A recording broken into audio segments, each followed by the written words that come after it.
It is a difficult question to ask simply because I don't write songs in the way that perhaps... So I think there's different types of songwriters. Some songwriters, like I've read about how Paul Simon writes, and he gets little flashes of ideas, keeps them in a notebook, and he ends up shoving them all together at some point, and that's a song. And other people really sit down and kind of, you know, work at it. Today I'm writing a song, and they'll sit in front of a piano and plonk away until they've got something. And there are other songwriters who regard themselves more like a medium, really, and at least for the first kind of 60% of the song, where an inspiration suddenly sort of happens, and then you don't really feel greatly in control of it. It's like the last song I wrote about, the one "Come Join the Army" song. It kind of wrote itself in the main, and then I kind of supervise that sort of flood that takes place.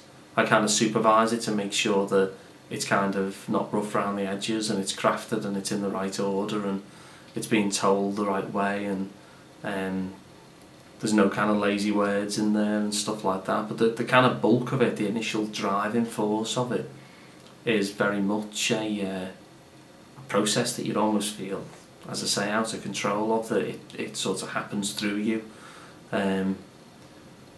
But it's like anything, really. It's some sort of event which touches you in some way. It's as simple as that, really. That's the common the common underlying thing. It might be an observation that you find amusing, or it might be a story that you find harrowing, or it might be something where you hear of an event and you think it's just brilliant, and you find it uplifting yourself, and you just find it's like a kettle on the boil, and you can feel the bubbles going inside of you.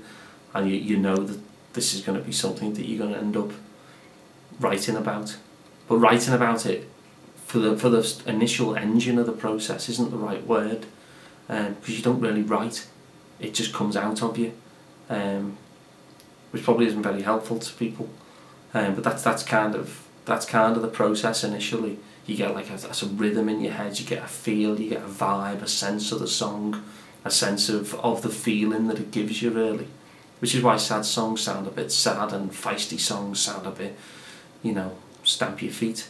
You get that sense of a feel of how it makes you feel, and then that gives itself a rhythm. And then with that rhythm, all the words that you feel start getting expressed through that rhythm, and then from there you begin to get a song.